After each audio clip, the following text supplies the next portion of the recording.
Hey, what is up, everyone? I'm very happy to be joined by my friend Jack Thompson here, who is a specialist in fascia strength and training.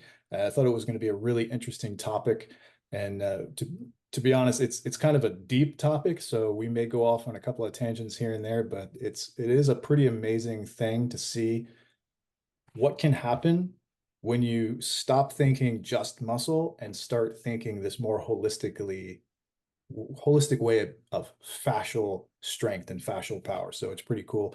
Uh, but for lack of anything else, Jack, how are you doing, my friend? Doing great. Doing great. Good to Excellent. be with you. Cool. So listen, let's kind of just jump right in because there's going to be a lot of questions. Some people, this is going to be completely new to them. Some people, this is going to give them new revelations of probably so-called tricks that masters have shown them over the years but never explained to them. And there's probably some people who think it's going to be complete BS, but we'll probably cover a little bit of everything. But why don't you, for the sake of everyone listening and watching, let's give everybody a short view on how we met even to begin with. So, Right. Met you, Jesus, at a Matt Fury internal exercise workshop. It was like a 3 day workshop, I believe. yeah, And there was a small group, maybe 10, 12 people. I'm from Minnesota. It was winter time, so I got to come down and thaw out a little bit. And there was probably 12 people there. And I kind of, you practice Systema. yeah. And just by kind of, how you kind of size people up as you're kind of looking around, you meet people for the first time. I thought he's a Systema guy, I thought, and ended up being true. So we kind of Yes, had that connection from the beginning. right. Because it's people just move differently if they've Yes. been in Systema for a long time. And it's possible, some of you watching it who've even been following me for a little while, maybe you didn't know that Systema is the martial art that I've had the longest run in. I started martial arts in 93, but I started Systema in about 2001, and it's currently 2024. So we're old or we're getting there. But you've got a Right. long history of athletics and some martial arts and stuff yourself, right? Right. Right. I was a wrestler growing up ever since I was 5 years old, and I was competitive and end up wrestling in college. Um, so that was my main. I don't call wrestling necessarily a martial art, but it ends up being a very favorable skill as you Yeah. progress in martial arts. So that was my background. Um, in my 20s, after I was in college wrestling, MMA was really big in Minneapolis, where I'm from. Sean Shirk was a UFC champion, and there was a gym where there's a lot of great fighters were fighting, and I knew the owner, Greg Nelson, and he's a former wrestler. So I'd go train a lot of MMA, Nice. uh, help people with wrestling takedowns and that kind of thing. And I didn't find Systema till my late 30s. Okay. Um, and been doing that ever since. I'm 54 to now. So, but I would consider Systema my main, certainly my main martial art, but it's a lot of the principles in my program, Fascia Strength and Power, come from Systema. That was my catalyst to even make this program. Okay, perfect. So let's go ahead and jump right into that then. So what was it about the Systema? I believe you got a story there about like so what happened in the Systema training that sparked this and put you on this path? It was my first, well, I'll tell you the story before the story. I was Okay. in LA training with a guy named Gokar, great grappler. Okay. Okay. Does things like catch wrestling. Early in the UFC days, he was well known to train like Ken Shamrock, I believe. I don't know the exact history, but he's very well known submission grappler. And he's a few years older than me. At the time, well, yeah, he's a few years older, and he wasn't in the best shape, but we would grapple, and he's a little bigger and he's more skilled than me, but he would never, I'm good enough where I think he would get tired. Right. It's like he wanted fatigue. And he'd say, I say, Gokar, why don't you get fatigued? And he'd say, because I know how to breathe. Yeah. I said, really? Okay, that's interesting. So he said, check out Systema. And I went back to my computer when I got home to Minneapolis, checked out Systema, found out Vladimir Vasiliev in Toronto is a Systema guy. And I pursued it and went to a workshop with Vladimir and learned Right. how to breathe. Okay. It's that Which, simple. Just learn how to breathe. right, right. What I learned was that I would hold my breath so often when I was grappling, Sure. especially when it was somewhat competitive, that it Right. would fatigue me. So Gokar was exactly right. As I got better at breathing freely under duress, my endurance went through the roof. Nice. Yeah. Yeah, yeah. It's But funny.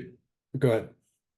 well, no, go ahead and then Well, I'll I was just finish. gonna say, so it's funny. So I don't have an official like wrestling or grappling background. So pretty Yep, much all my martial arts was stand-up striking. I've evolved over the years to play more on the ground.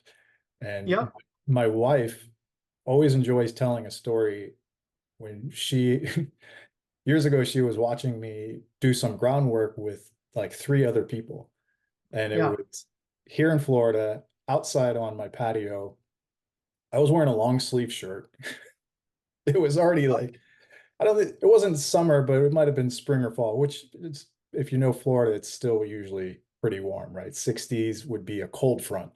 Uh, right, but so I wrestled with each person sequentially, one after the next. And she always likes to point out the fact that these guys were exhausted and sweating and breathing heavy. And I was just looked like I was playing on the ground, not even breaking a sweat. So, right, right. yeah. So And, it's, and you think that was because you were staying chill and breathing and I mean, that's the only thing I can connect it with is I yeah, was more relaxed both mentally and physically and let the movements that they were trying to put on me kind of be my guide and then I would just flow with them. So yeah, absolutely. Yep, yep, yeah, so it's fun to see that or to hear that from another person's perspective. absolutely. The getting back to that time with Vladimir Vasiliev in my first Systema workshop, Yeah. it was just like a 2-day thing in Toronto. And Vladimir was doing a push-up. Okay. Okay.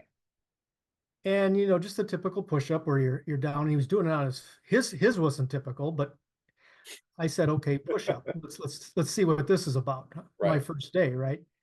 And he's on his knuckles doing push-ups. But as he's doing these push-ups, he's moving his upper torso with this complete freedom. And I'm Yeah. sitting there scratching my head saying, how can he create the force to do those push-ups like he's doing so effortlessly and still move his torso? Why isn't he locked down? From the exercise world, Yeah. Western exercise, yeah, you make your body like a tight plank and you drive with your chest and your shoulders, and it's all real robotic, Yeah. right? Matter of fact, the straighter and the more aerodynamic the movement, probably considered the better push-up. Where Vlad had all this, just his whole body was almost like a jelly body as he was doing these push-ups. Right. So I try to do that, and I can do that. I mean, I can do lots of push-ups. I was in pretty good shape, but I couldn't let off that tension and be mobile like he did. Yeah. And, I was so green to the whole thing. I didn't understand, but I knew that this was significant, especially in transferring to athletics, fighting, self-defense, anything where there's dynamic movement. If I learned this later now. So at the time I'm figuring it out, but what I've figured out is if you can be evasive Hmm. and still be able to create force at the same time, I call that fascia strength. It's Okay. not coming from a rigid muscle contraction. There's something extra there. Vlad will say the terms like be full. Right. Okay. And what he means by being full, he's talking about internally making the body bigger. And I call it stretching the fascia wetsuit. Right. This wetsuit I've named is to give you a mental picture. It's this fascia tissue that fits over the muscle. It forms like a Spider-Man suit. Sure. Okay. And when you internally get full, make yourself full, as Vlad says, you stretch that fascia wetsuit and you create elasticity. Okay. Yeah. And that Yeah. elasticity creates force. It's kind of like a springy strength that complements the muscle strength. So that's how Vlad was doing those push-ups and being mobile at the same time. He wasn't doing it with rigid contractile muscle strength. Now, Right. don't get me wrong, there's still some of that, Sure. okay? But he's just incorporating some of his body's natural elasticity so he can move on the fly and still have enough horsepower to do the push-up. Yeah. When he said, it's funny, we're always trying to decipher what Vlad says because he knows what he means. Right, right, right, right. And over the year, be full is another one of those things that I heard early on as well. And it took me a long time to sort of decipher or unravel what that meant, at least to me, or to the best of my ability to understand it. And nowadays, one of the visualizations that I have people or I give people to try to be full is I say, so just imagine all of the molecules in your body, little circular atoms, right? And Yep. you imagine putting equal space between each molecule Oh and yeah. keeping it that way while throughout whatever movement you're doing. And that seems to help a lot of people. And it also helps too on the side. This is a little bit of a tangent, but when it comes to striking or getting hit, whether it's with a fist or a club or whatever, when you apply new pressure into a body with, say, a strike, it's as if those molecules rush to that center, kind of like back in the day when we were in school and somebody yells fight, fight, fight, and everybody from around the school would rush into this big cluster. And Yeah. I imagine that it's like this, all these molecules rush to this cluster, and that's hypothetically, that's what causes extra tension and pain to sit there in that spot. So if we know that going in, the sooner that you can use your movement and your breath to space those particles back out, the quicker that you recover and continue doing the things that need to be done. That's how I've been telling people for the last few years, at least into the training that I do. I love it because it gave me a mental picture and helped Yeah. me. Yes, that's So a good now explanation. I see you've got a picture up here of, it looks like a little cartoon image of you, Yeah, yeah. stretchy The suit on. artist made it of me. This is my fascia wetsuit that Okay. I use in my program just to help people understand. Again, this is think of fascia as that stretchy film you see on a chicken breast when you cut it. Right. All right. And that covers everything in the body. It's like the container. It's if we didn't have fascia on top of the muscles, through the muscles, wrapping the joints, everything would just kind of fall to gravity. But Right. it holds us up. Some people, you hear the word tensegrity.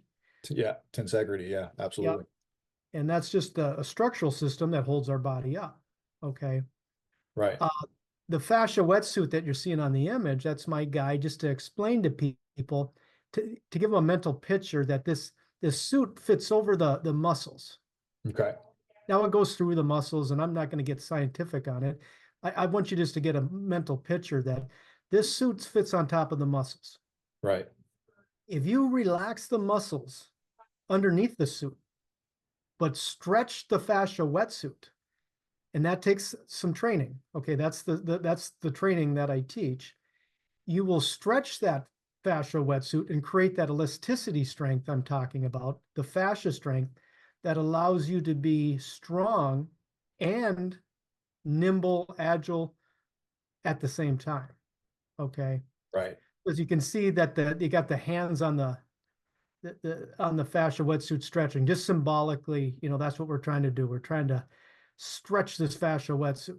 Yeah. So the enemy of having a stretch fascia wetsuit is having too much slack in the system.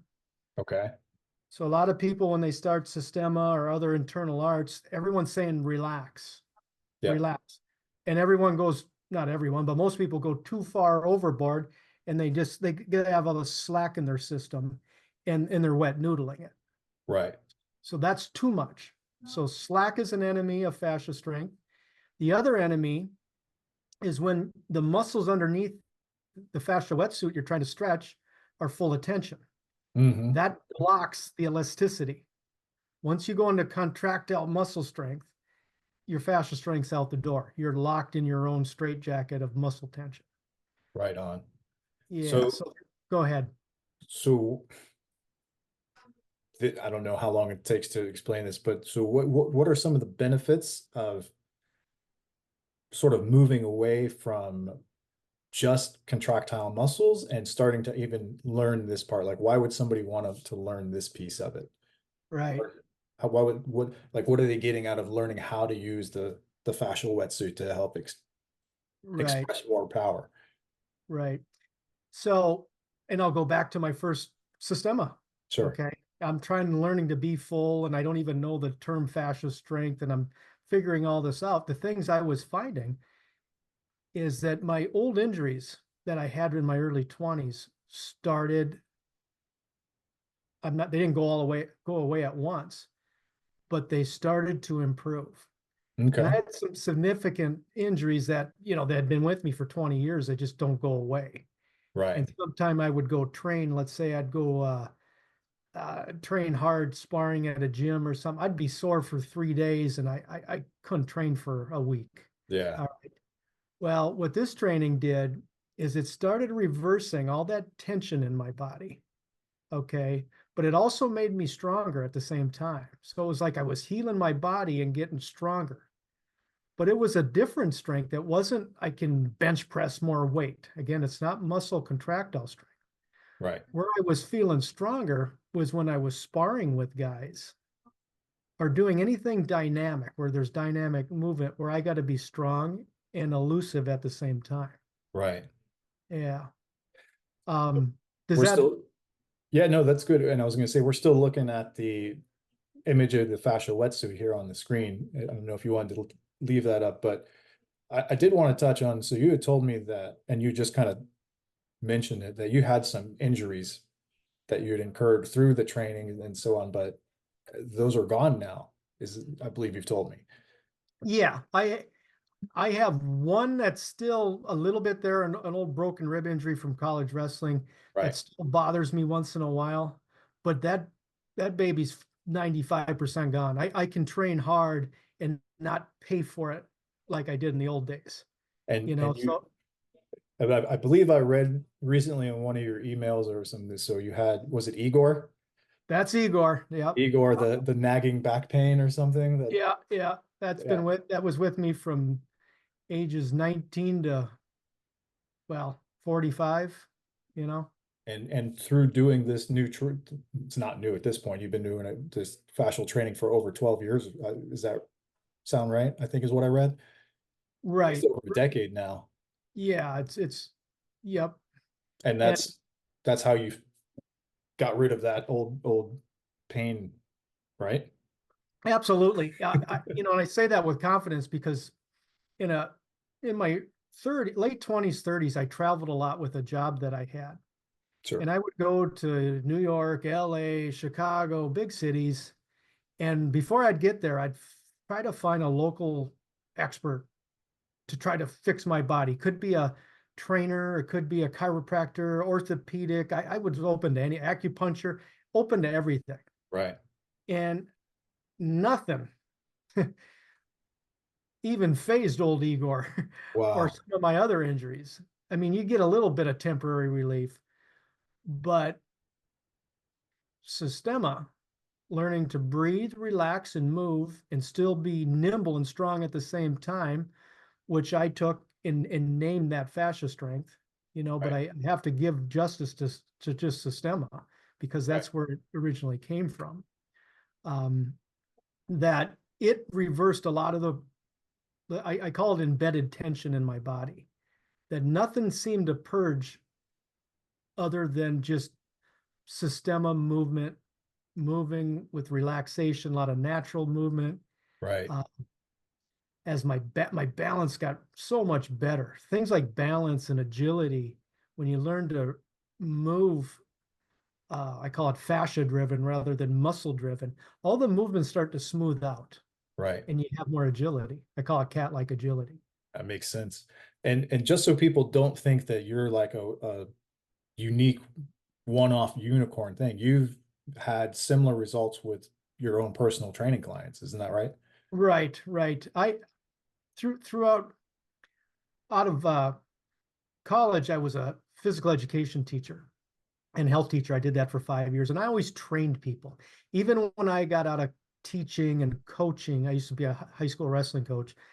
I always would train people, fitness training mostly, and Right. some of times it was martial arts or wrestling or whatever. So I always was training people, and always whatever I would learn, I would experiment on them, always trying to duplicate. So the Systema work that I was learning and getting significant progress with, I would naturally show it to my clients. And when I say clients, everything from young athletes to I got quite a few clients that are in their 70s, few in their 80s. Okay. Okay, and we're doing the same thing with no matter if you're a young athlete trying to win the Olympics or if you're 75. All right, I kind of treat it the same. It's the human body. If you learn to relax, breathe, stretch the fascia wetsuit, will get stronger, your agility will get better, and will rewind that embedded tension. Nice. And I know that is one of the questions I did get from some of my readers. There were some people wanting to know, well, how does this work for people in their 60s and 70s and so on? But Right. it's the same. You're saying it works pretty much universally. If you have a human body, it can work for you. Does that sound right? The people I'm getting the biggest response from are 60s and 70s, later 50s. Now I know, and it's probably because I'm doing a bad job of talking to younger people. But Okay. if I was 16 again and I wanted to be a national champion wrestler, Right. I would be doing this training. This would be the focus of my training, what I know now, kind of thinking back to your glory days or something. You can change things. All right. So Yeah. um, so it's kind of a double-edged sword. It improves human movement in a way that especially Western exercise isn't addressing. Right. And I blame a lot of that on just the gym industry itself that Right. it seems as though it started like the late 60s, early 70s when this kind of like gym culture like really started, in my opinion, making people worse overall. Yep. Like aesthetically, they might look great, like if they're bodybuilders and step on stage, but not every bodybuilder is still athletic. Some of them are incredibly athletic, and other Right. ones look great static, but they move like insert any bad word you want to insert. Right. Right. You in the older days, the old time strongmen would they were building fascia strength because they were doing a lot of deep breathing, breath work to get stronger. Right. And the big part of my program is a protocol, move from center and in the power preload, I call it, where we Okay. learn to engage our core when you need lots of strength, where the belly and the waistline tightens outwards. Hmm. Okay, a lot of Okay. people tighten inwards. Well, those old time strongmen, they were doing the same thing through deep breathing by getting their diaphragm muscle really, really strong. And the Okay. stronger that muscle gets, the more expansion you get in the midsection. Right. And when you expand the midsection, it stretches the fascia wetsuit even more. Mm. So not Nice. only you're stabilizing the spine for typically that's what core muscles are thought of. We stabilize the spine when we need strength, but people tighten their core and they tighten it inwards. Yeah. That'll disconnect the body. When you tighten outwards, when you strengthen your diaphragm, and it allows the diaphragm to lower and expand the waistline, it ties your lower body and upper body together, stretches the fascia wetsuit. Now you've got more strength out of your hands, whether it's punching, grabbing, pushing, whatever. And that's because it's as if it's unifying all the body, all sides of the body into one piece, right? It's unifying is a perfect word. It's unifying, the waistline, you can think of it as like the gateway from the lower body to the upper body. Yeah. Most people are disconnected, and they're piecemealing, Frankensteining their body, trying to either make it stronger or heal it. But until it's unified, I love your word, it's not working like a jungle cat. A Mm, cat in the wild, he moves with one unit. right. You know, us humans, we get messed up through injury, through modeling other humans that don't move correctly, all these different things. Yeah. Yeah, that Yes, was an interesting piece to think about that way, modeling other humans. Is that came in an email response to one that I had written. One of my readers wrote back in mentioning that very few of us grow up surrounded by masters of movement, you know, right, and in that manner. So we end up modeling bad movement to begin with most of the time. And right, then we go to school, which traditional schooling, I'll go out on a limb in my own opinion and say like completely ruins your your natural ability or your natural athletic ability as a human being, because sit down all day, don't bounce, don't run, stay in a seat, don't do that. It's there. That could be a whole other topic of interview. We could talk about how terrible traditional schooling may or may right, not right. be. Yeah. And So I agree. yeah, you mentioned like the movement from the center and your what was you call the power load, the pre-power load? Oh, yeah, it's power preload. It's just Power a preload. term I created to, right when you need a lot of strength right now. Let's say you're going to go push a car. Yeah. All right. And you're going to engage your core muscles because you need to do that. The way I teach it is where we learn to drop the diaphragm. The diaphragm is under the rib cage and it goes lower. And when it lowers, it expands the waistline. Right. At the same time, the pelvic floor muscles underneath, you're tightening up. So not only is it expanding, but it's expanding and it's tightening at the same time. This becomes this mound of power for your body to work off that unifies, as you said earlier, the lower body and the upper body. So now the body is one unit full of power, Yeah. but it can still stay agile at the same time. Right. If you tighten inwards like people do with their core, they're locking themselves in their tension and Yeah. they're disconnecting their lower body and upper body. Yeah. So a Which lot of people I work with, just to give a little segue, that have back problems. I teach that training right there I just told you about with the diaphragm work, and it can fix back problems, that okay. long-standing back problems, just because now the body is performing in a way it couldn't before. The spine is being, that diaphragm, it goes all the way around the spine and the front. It's just a incredible, everyone thinks it's a breathing muscle, but it's also a stabilizing muscle.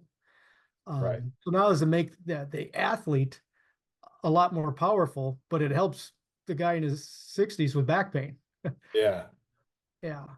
And so if this does sound familiar to some people, depending on what their background level is in athletics and fitness training and whatnot, this is what you could also describe it, right? This is that intra-abdominal pressure. This is what this diaphragmatic breathing creates, right? Absolutely. This isn't anything I made up. The power preload, I made up the name, but it's that model of using intra-abdominal pressure Yeah. to stabilize the spine. But it does sound it sounds like there's definitely some nuances in how to get it to work correctly. There is. Yeah. There is. Yep. Yeah, And that's very that's cool. what I teach. Yep.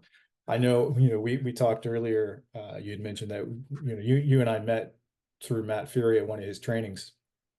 And I was with him, I believe in 2018. We were doing some work leading up to one of his other weekend events. And one of the things that we had been focusing on and that he taught at that particular seminar was this deep breathing aspect and a focus. And I feel as though when we were training leading up to it, like I got it pretty quickly because it wasn't something completely new to me, but I was Right. surprised how much of a challenge that some of these people found it, and that was breathing in a way that your sacrum or your lower back seemed to expand out and then Yes, contract versus your stomach. Is there absolutely. okay, so you have some overlap there.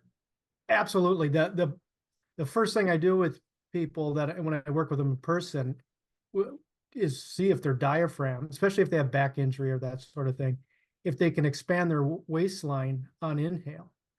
And when I say waistline, I mean the front, which is the easiest for most people, Right. the sides, and the back by the kidneys. The the back by the kidneys is the most difficult for almost everybody. The Yeah, I can sides see is that. challenging too.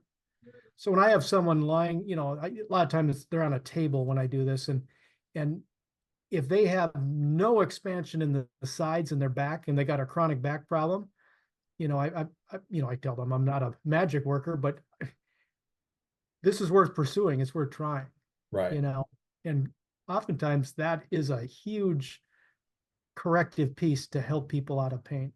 Yeah.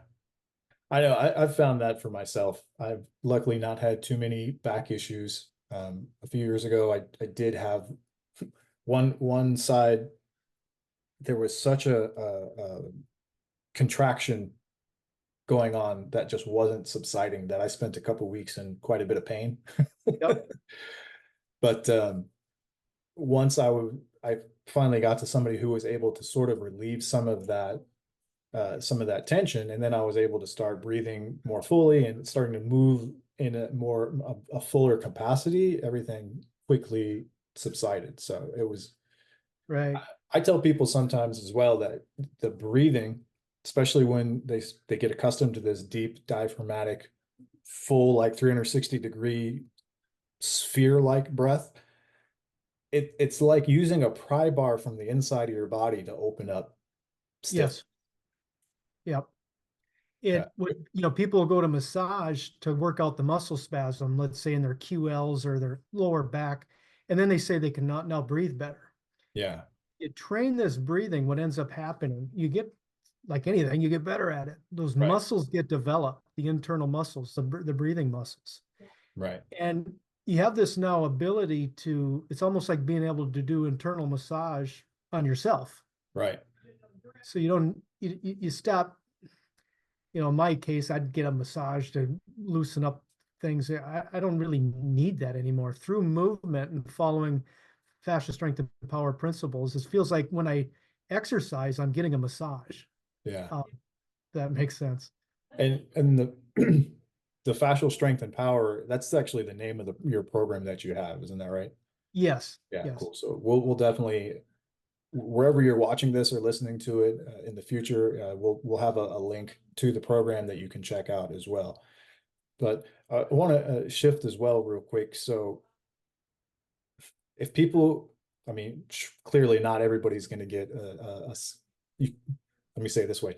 There's no guarantee that anybody will get the same result, but how fast might somebody find a difference in their movement if they go through the program and start trying out some of the things that you talk about? It can be in one session if the person is open enough. You, Okay. in this internal work, you need to have an open mind. I've Right.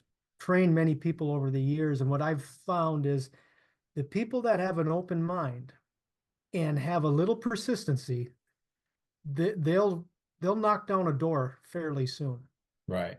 And that could be different for that door it's typically not the same thing. Like I was Right. telling you about the diaphragm and the internal breathing. For some people, that's a big thing. Once they get that, their body changes. Another popular part of the program is what I call the Springboard feet protocol, where we Okay. learn to build our balls of our feet and our toes. And that's another linchpin that can just change the way you move and reverse long-standing pain. So many people, they're heel strikers. Yeah. Every step is almost like a small collision. Right. You build your feet, get your balls of your feet and your toes strong, as I show, as I teach, you'll start walking more on the midfoot when you land. Right. And you'll start feeling kind of like I say, like a stalking tiger or leopard, Right. where you're not just colliding, you're now kind of, bouncing off the landscape in this controlled way. And that is a big, big part of the training for a lot of people. So it matters who I'm working with, but if they're open and little persistency is one of Yeah. these things where you try it I'm asking you to internally stretch the fascia wetsuit like this, you might not get it right away. Right. But if you got a little persistency and you stay open, I'm getting people that are getting results quick Yeah. enough where they say, wow, I want to pursue this and see That's where cool. it goes. Yeah, I saw one of your YouTube videos recently where you demonstrated how this can be done with so in the video I believe you use dumbbell curls, which is a great Yep. way to like introduce somebody to it and say, try it this way, see how it goes, right? Right, right. It's, what I'm doing is kind of connecting Western exercise and, internal martial arts or internal power methods that are ancient. Right. Okay. And so a lot of times I like doing just like a dumbbells. Yeah. Okay. In like Qigong or something, they're probably not going to be messing with dumbbells. But I can take the same principles of stretching the fascia wetsuit. And now that we have it stretched and the muscles aren't tense, if I put a load on it, like you saw in that video with the light curls, Right. say light, if you go too heavy right away when you're trying to build fascia strength, you'll tighten up and resort to muscle strength. Sure. So we got to go light at first with a light load. And so, I'll do like those curls I was doing, and I was trying to use my whole body, not just isolating the bicep muscle. Yeah. Okay. And that's where we create that force and nimbleness at the same time that transfers to sport in martial arts or anything dynamic. Right. Yeah. And that's really cool because I mean, there's definitely people who are not a fan of hearing about the internal martial arts, Right. even though there's tremendous benefits in training in the training that they do. But oftentimes I've found either from my own experience or talking with other people that the the masters that know how to do this work are not always willing to share the information, and which is why it takes sometimes decades to acquire all the information, and then light bulbs finally go off. Right. So it what you're as I've been going through your program and looking at it, and I've been through a lot of this training myself, it's so nice to see that, there is a shortcut. You don't have to spend decades to get Right. this supposed like magical springiness, this elastic like power. Yeah. It can be duplicated. It's not as mystical as a lot of people think, Right, and you don't have to be some superhuman. right, Uh, it's all very doable for people. I mean, I have people, you know, 60, 70 years old that like golfing. Their golfing game gets way, way better through this training, and they don't even know the term internal power or internal arts, but they're doing it with me when they train with me, and, nice. and they're getting some nice benefits, you know. So That sounds like yeah, that's one of the big motivations to why I rolled out this program, because I wanted to mesh together internal training benefits to people that would never pursue a martial art or where they would normally find it. right. Yeah, Classic example of sell people what they want and give them what they need. sure, Yeah. sure. Yeah, yeah. But not everybody is so open, are they? You said you definitely need an open mind to even want to try this training, but you were telling me about a doctor that you had a conversation with who wasn't buying into it at first. Right, right. A lot of people are very, firm in the science, Right. the science, show me the study. And it's like, okay, well, let's get past that for a second, just open our mind and play around with some things. See if you can duplicate some of the ideas I have, and then then you can take it and do what you want. Well, the Right. doctor you're talking in question, he was saying that fascia strength, that's not even a thing. That's cottage industry BS, that kind of thing. Right. And I said, well, let's try this little kind of party trick drill where go ahead and sit down in a chair. So he was sitting and I was standing, and he'd put his arm out and I would grab his arm. So I said, now you try to stand up, use all your strength, and I'll try to keep you down, but you got to keep your arm straight. And he would try, all that muscle tension, and he couldn't get up. I got a superior position. I'm up higher and standing. Right. Okay. So I would sit down and do the same thing. And first I would try with muscle strength, where I would just trying to dig in with my legs, trying to do kind of a squat and white knuckle tension. Right. And very hard to get up. All right. But then I would just kind of relax, stretch the fascia wetsuit, think of myself as just one unit. Okay. And just stand up. Yeah. And I could stand up, and he didn't like admitting that what just happened, but it happened. Right. I was using less effort, but I was resisting his force better with using less effort. Yeah. Okay. So now there's a little trick in there with he's grabbed onto me. And here Right. it's a trick, but it's not a trick. When I relax and don't tense my muscles, his nervous system cannot anticipate when I get up. So I get a little bit of a head start when I stay relaxed. Because if I use all muscle strength, he's Right. going to feel that because he's hanging onto my wrist. He's going to feel that and he's going to bear down. Yeah. But when I use fascia strength, I call it ghosting, where Okay. you kind of ghost on people. They don't know because you're relaxed, and this works great for grapplers, wrestlers, anywhere where there's close contact. If you can stay chill and relax and all of a sudden exert fascia strength instead of tensile muscle strength, they won't anticipate it because they don't feel it through the connection. Yeah, that makes perfect sense. I tell people a lot, one of your goals, I don't know, one of my goals and one of the goals I feel a lot of people should have in the defensive arts is to do what I called ghost fighting or becoming a ghost. Like even if somebody grabs onto you to do something, it should feel as if they grabbed onto an empty jacket in the air, for lack of a better term, right? Yeah, Like they knew they put their hands on something, but it wasn't really there where they thought it was. right, Oh, good, we thumbs up.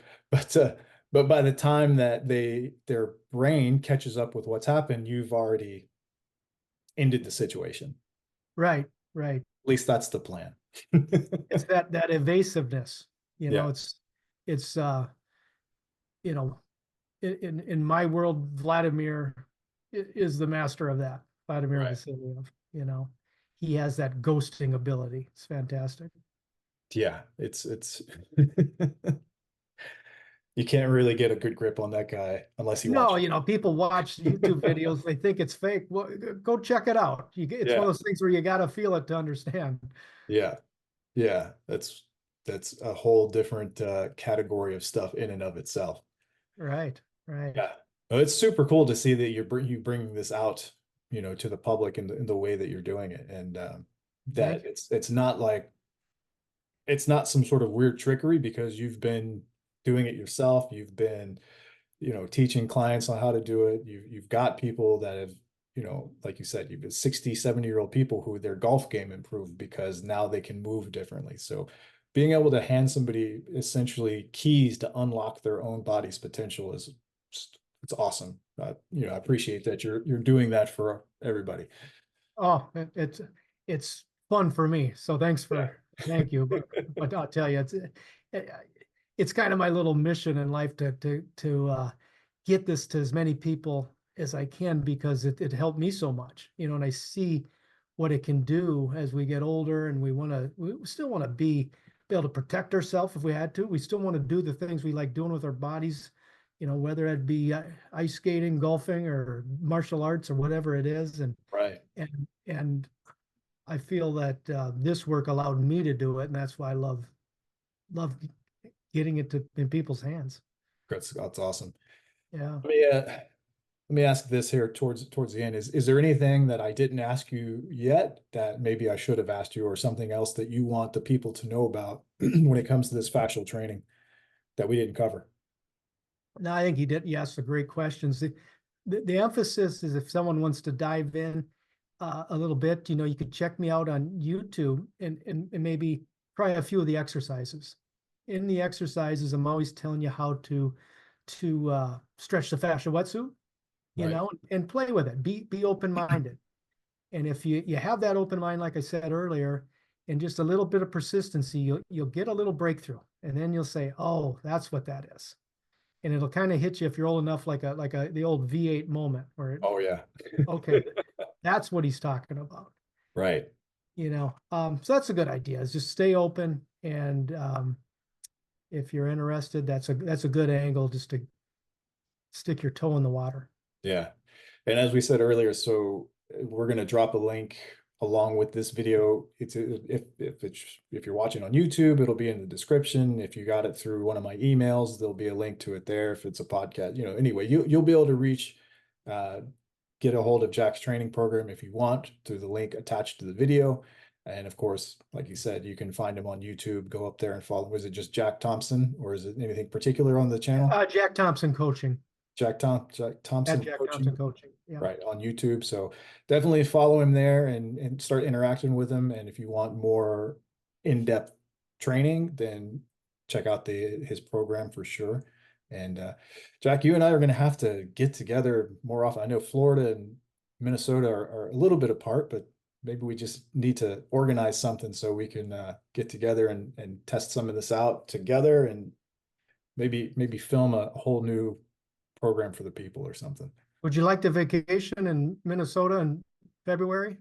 Ooh, I don't know about February. Exactly. You'd be the only one going that way.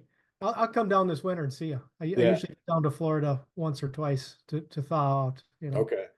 Yeah, Yeah. because otherwise we could do the whole ice water dowsing while we're up there, which is a different conversation for another time. But other Yeah. than Yeah, they do it here. They break the ice in the lakes and jump in. You don't even need the equipment. I've done a little bit of that, and Right. it's something I actually want to do more of it. And man, it is tough if you're not accustomed to it to get yourself to get into icy cold water on purpose. But once you do it a few times and you know what to expect and you start to see some of the benefits from it, then it becomes not a big deal anymore. So Let me ask you that when that cold water hits you, do you Systema burst breathe? absolutely.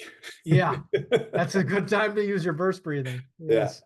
Uh, gosh, 15 years ago or so, several of us went to a friend's house. It was still here in Florida, but it was January, and it was an actual cold January. And after about 2 hours of training, he's like, "Well, you guys want to jump in the pool? You can." And the according to the thermometer in his pool, the water was, I believe, 38 degrees. And so two of us decided to brave it, myself and another one of the guys. And the first guy dove in the water and then went straight to the other side and right back out. Oh, And I was like, oh, okay. And I went in with a different plan. I knew it was going to be terrible to begin with. So I took a deep breath.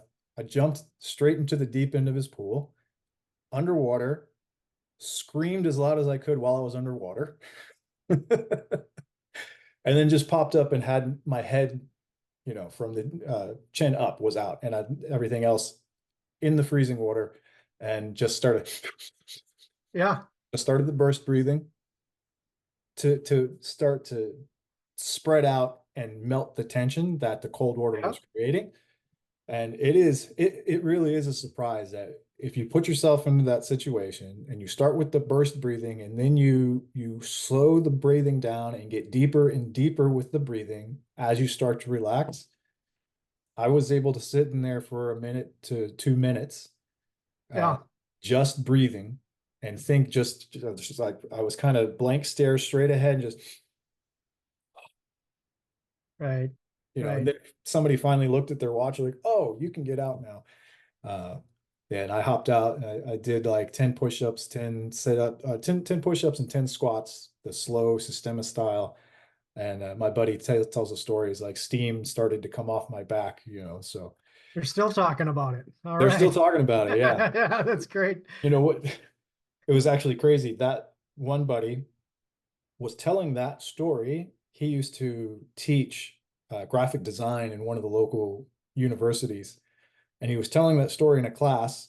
And one of the students, she raised her hand. She goes, "Hey, is his name Jesus Revezzo by chance?" And she actually, this is somebody that I had gone to high school with and knew that I was doing these strange martial art fitness things anyway. So it was funny to see that as he told the story, somebody knew of me and knew well enough that I was one of these people willing to do these strange things.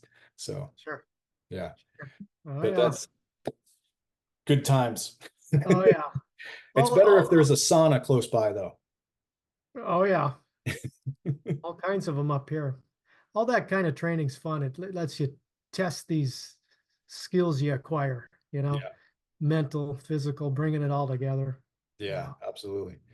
All right, Jack, I don't want to keep you here forever, and I'm sure the people have got more things to do with their lives. So if you've been listening and or watching up to this point, we appreciate your time and your energy because we know you could be spending it anywhere and you chose to spend it with us. And of course, check out Jack on YouTube and use the link below. Check out his training program. And hey, we shall see you somewhere on the interwebs or next time one of us have an in-person training event. So anything else, my friend? That's it. Fantastic. All right, great. We shall see you next time.